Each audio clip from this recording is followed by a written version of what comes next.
Paz e graça, queridos irmãos, sejam todos bem-vindos a este culto e é um prazer para mim poder estar aqui mais uma vez trazendo a palavra de Deus, partilhar a palavra de Deus com todos vocês.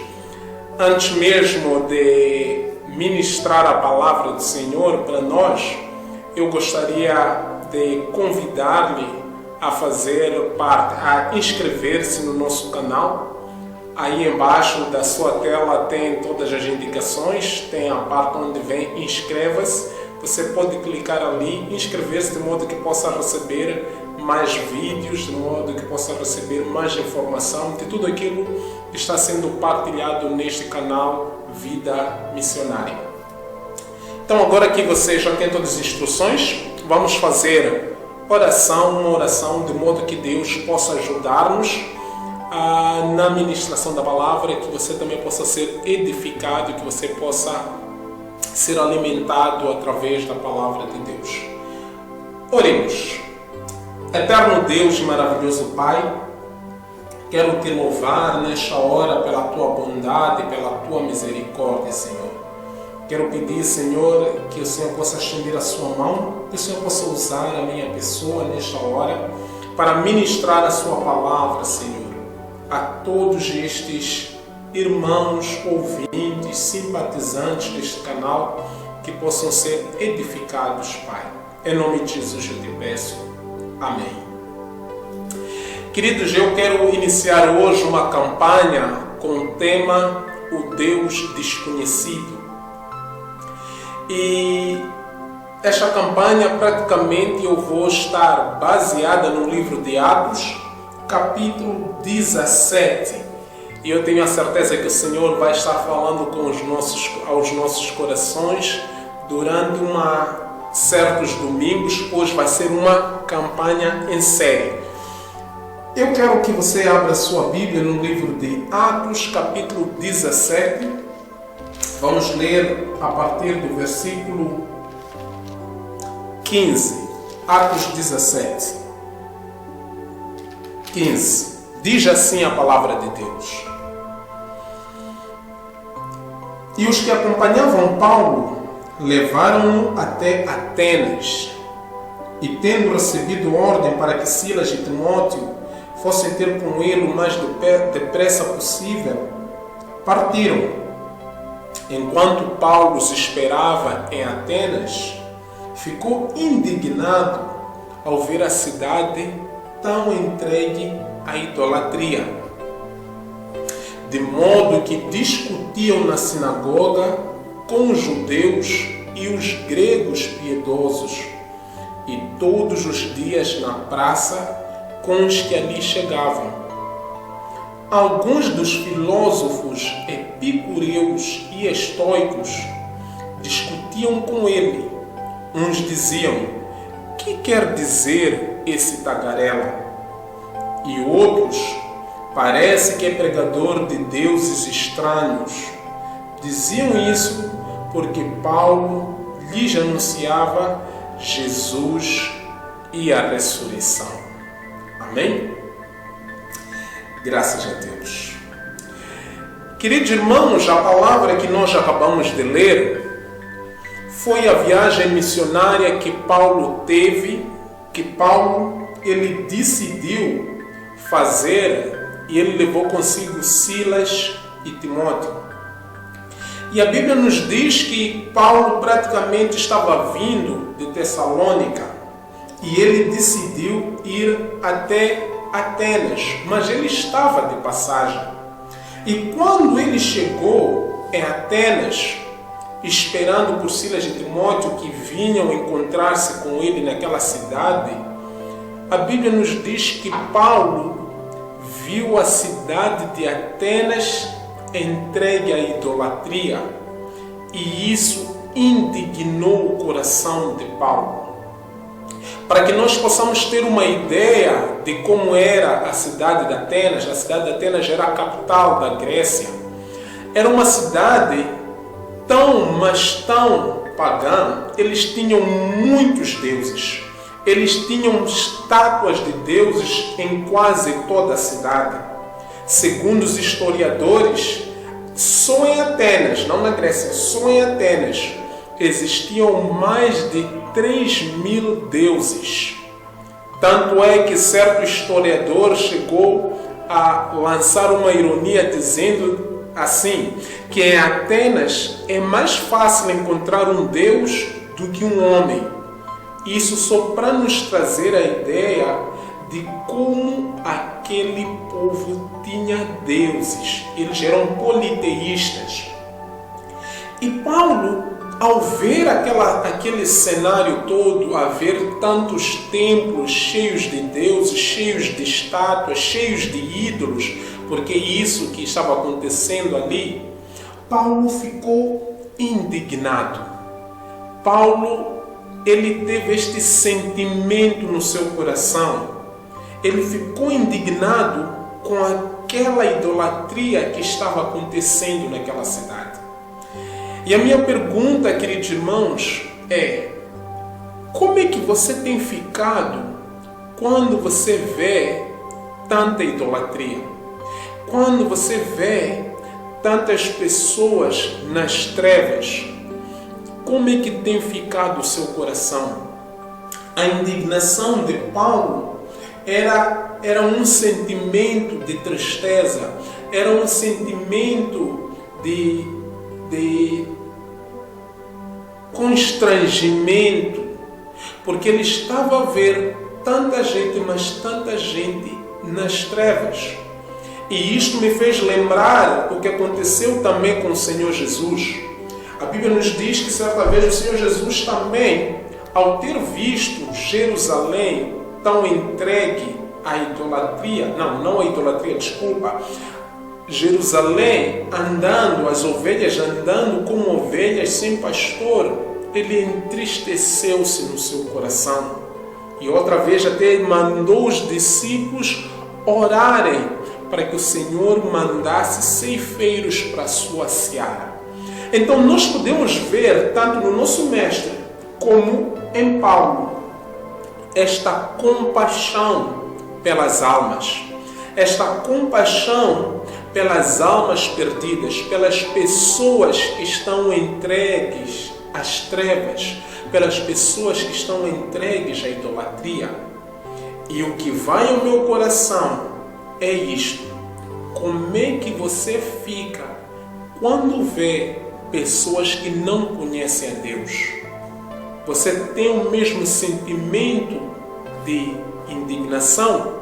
Você tem o mesmo sentimento de tristeza, de compaixão? Ou você é daqueles que simplesmente ignora ou até critica porque eles não conhecem a Deus?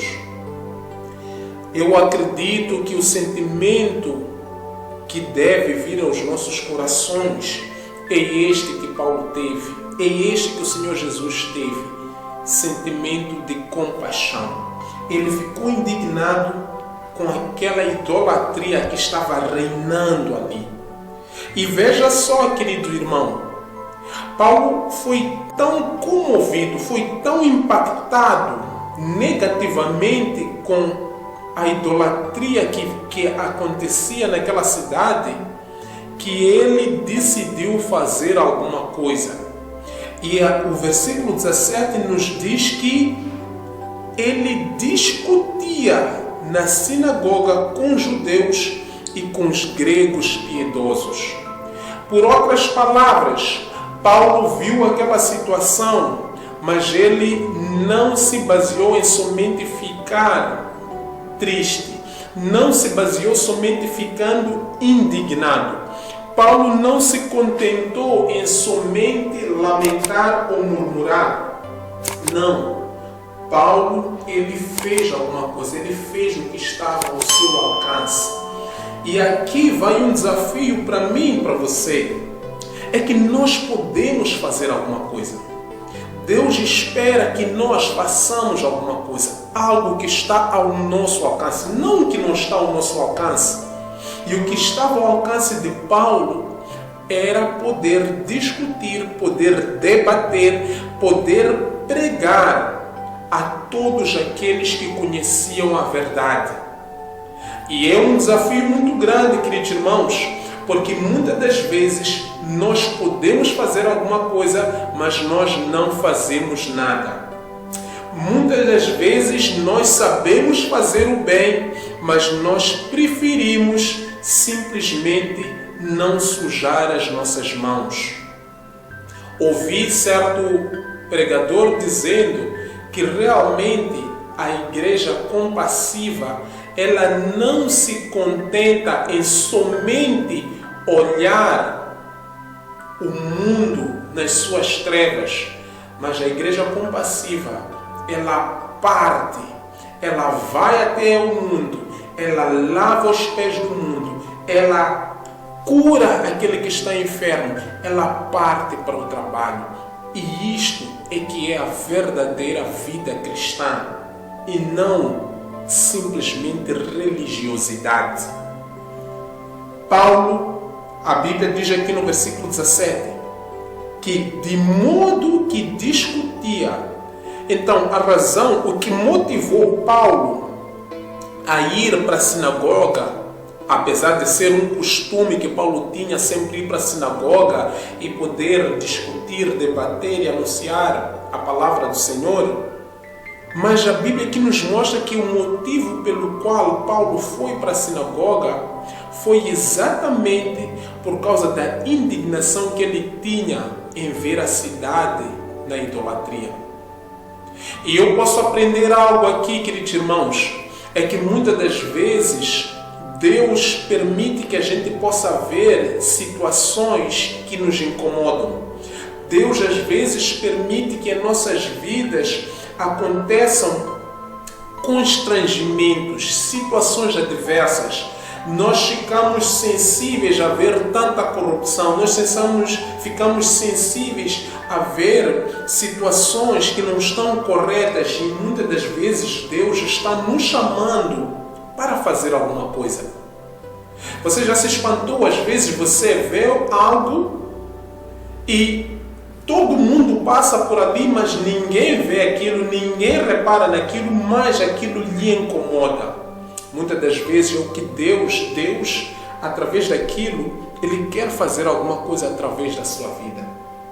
Paulo foi lá e Paulo começou a debater, a discutir com judeus, pessoas que conheciam a palavra, e com os gregos piedosos, gregos que tinham se convertido ou ao judaísmo ou ao cristianismo. O que eu aprendo aqui? É que Paulo, ele foi discutir com aqueles que podiam mudar a história de Atenas. Paulo não foi somente debater por aqueles por um hábito somente, não. O que lhe motivou foi a idolatria que havia em Atenas. Paulo foi discutir com eles porque ele cria que aqueles conhecedores da verdade, aqueles doutores da lei, aqueles gregos piedosos que andavam com Deus, eles deveriam fazer alguma coisa por aquela cidade. Trazendo ao nosso contexto, Paulo foi para a igreja e foi discutir com os pastores, com os obreiros, com os cristãos que ali estavam acerca de Jesus Cristo, porque ele esperava que a igreja deveria fazer alguma coisa por Atenas. A igreja deveria fazer alguma coisa por aquela cidade que estava na idolatria. E eu pergunto, querido irmão, na sua cidade, aí onde você está, o que você tem feito pela cidade? O que você tem feito pelas pessoas que estão na idolatria? Pelas pessoas que estão na feitiçaria? Pelas pessoas que estão nos vícios, nas drogas? O que você tem feito por essa sociedade que está doente? Você tem ficado na igreja somente, partilhando a palavra somente com os seus? Porque é isso que estava acontecendo aqui. Os judeus e os gregos piedosos, eles faziam isso entre eles. Eles partilhavam a palavra entre eles.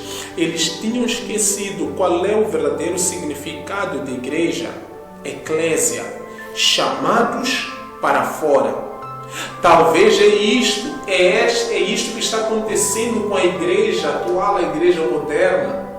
Estamos nos contentando em ficar conosco, ficar dentro das quatro paredes, esquecendo que a igreja somos nós e que nós fomos chamados para fora. Nós fomos chamados para levar o Evangelho. Nós fomos chamados para levar as boas novas para os drogados, para as prostitutas, para os ladrões, para os que estão lá fora. Talvez Deus queira, neste tempo, mexer com a sua igreja. Talvez Deus está mexendo com a nossa estrutura, com os nossos fundamentos, para que nós possamos repensar, refletir o verdadeiro significado da igreja e o que é que nós devemos fazer. Paulo foi discutir com os judeus, com os gregos piedosos. E não só, Paulo não se contentou em somente discutir com estes conhecedores da palavra de Deus, mas Paulo também discutia na praça. Isto é fenomenal. Paulo não só discutia na sinagoga, mas ele também discutia na praça com todos aqueles que chegavam lá. Paulo discutia com os judeus, com os gregos, com os ateus, com os filósofos. Paulo discutia com todos, Paulo pregava para todos. Paulo anunciava aqui, quando a Bíblia nos diz discutia, está a falar na sinagoga, ele debatia, ele ensinava. E quando fala na praça, está dizendo que ele ficava ensinando, ficava anunciando, ficava proclamando as boas novas para todos que ali estavam.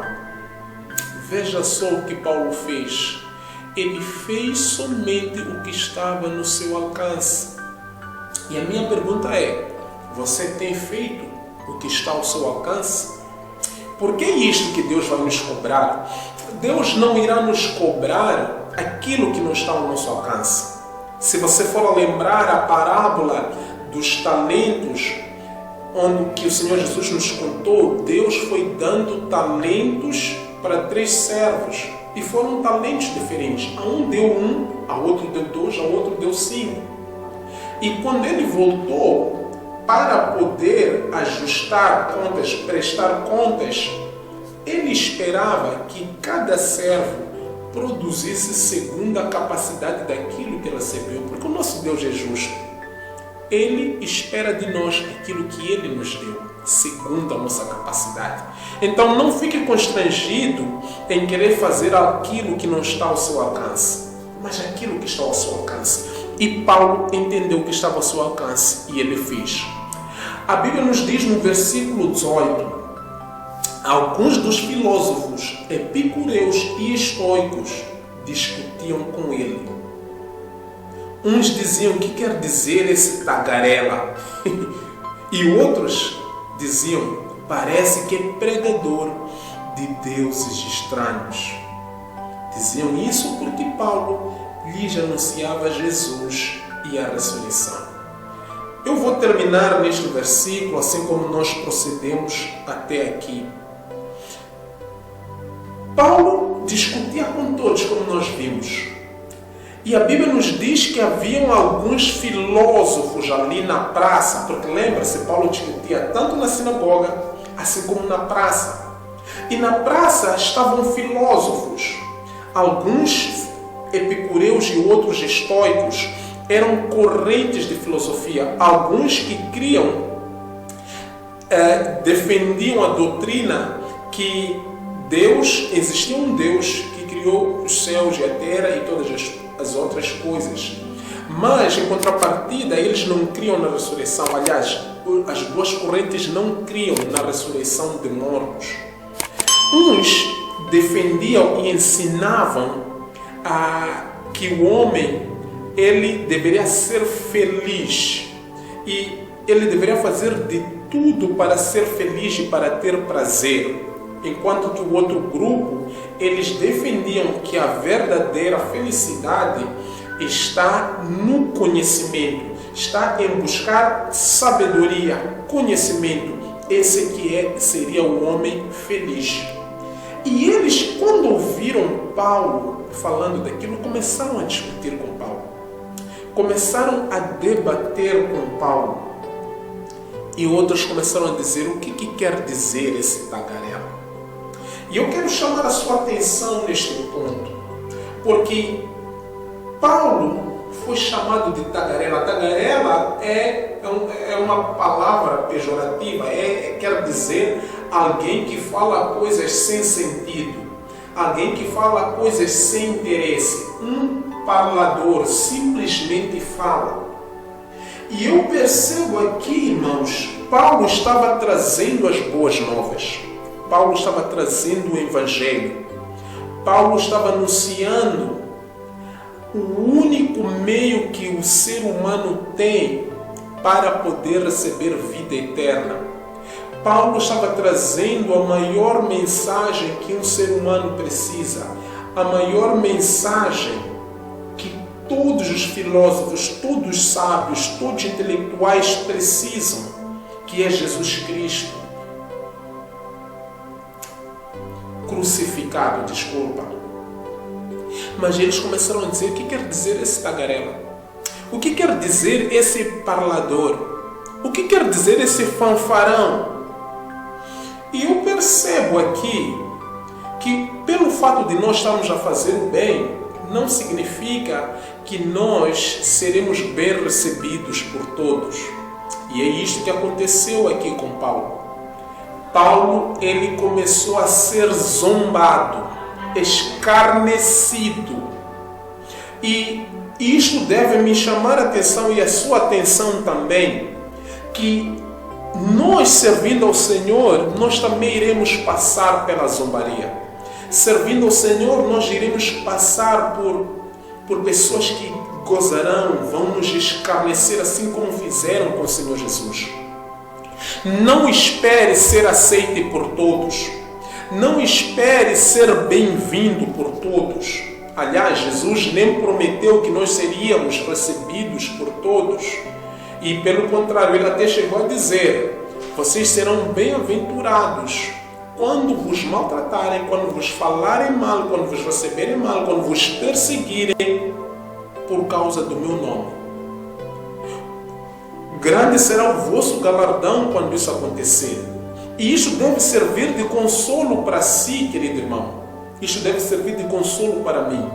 Neste mundo, é muito normal se você não for bem recebido ou bem-vindo, porque você está trazendo o nome de Jesus. Alegra-te. Não fique desanimado. Talvez você esteja a viver uma situação ou no seu local de trabalho, ou na escola, ou na família até, por causa da sua fé em Cristo, por causa do seu modo de pensar cristão, por causa de ver as coisas de uma forma diferente que o mundo vê. Isso é normal. Não desista. Persevere. Continue mais e mais buscando ao Senhor e querendo conhecer a sua vontade. Porque se o mundo começar a elogiar, aí há problema.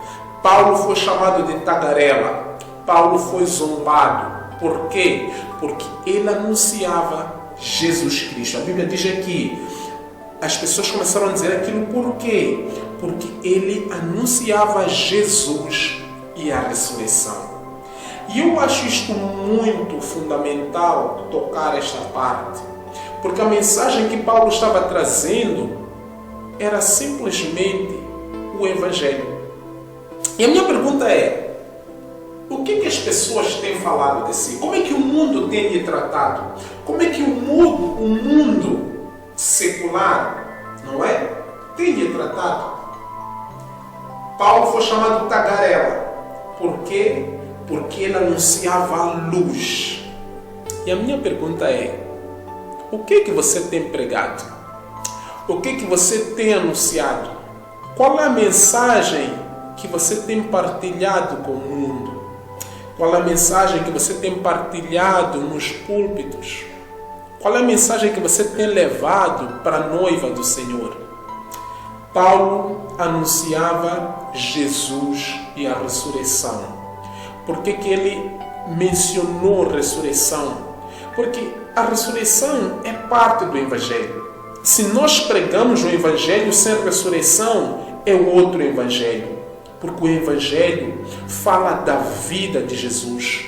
É como Jesus, ele viveu perfeitamente. É como Jesus viveu uma vida santa que agradava ao Pai em todos os seus caminhos. É como ele teve um nascimento fenomenal, um nascimento sobrenatural. Ele nasceu de uma virgem.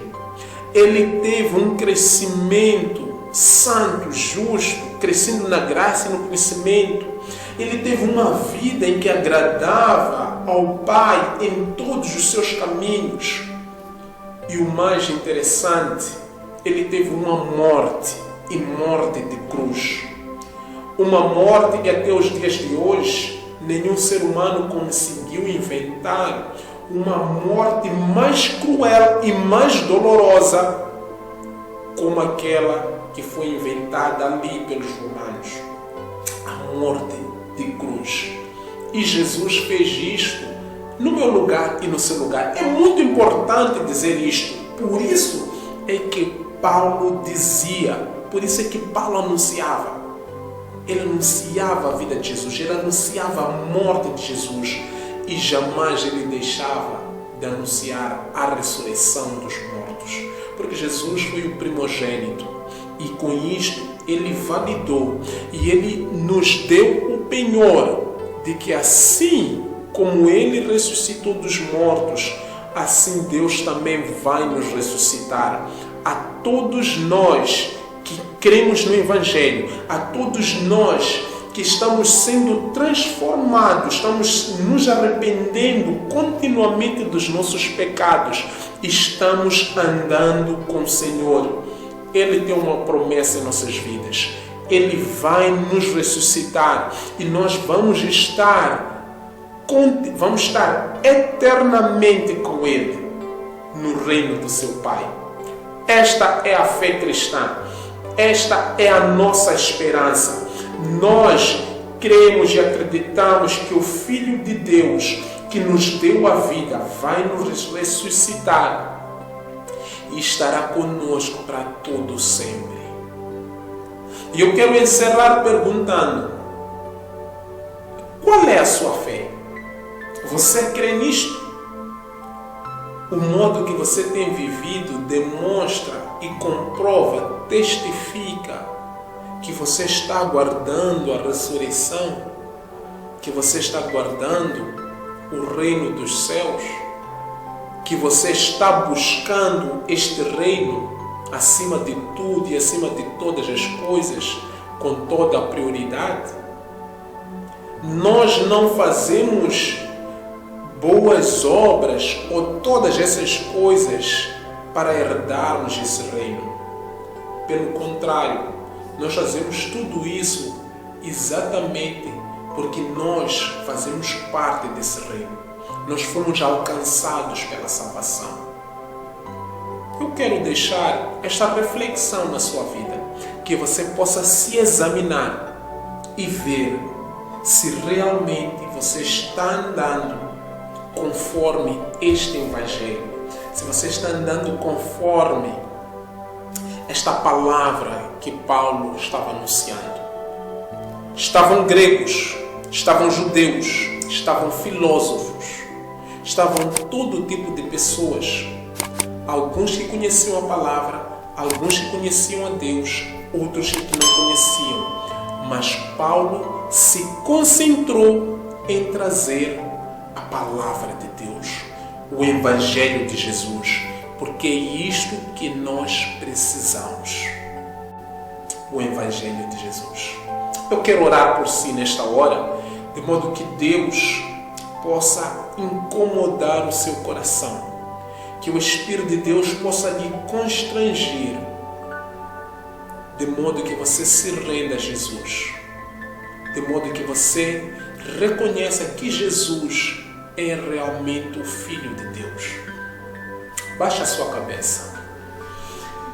Senhor, muito obrigado, Pai, por esta oportunidade de trazer a Tua palavra. Senhor, perdoa os nossos pecados. Conceda-nos, Senhor, o arrependimento, Senhor.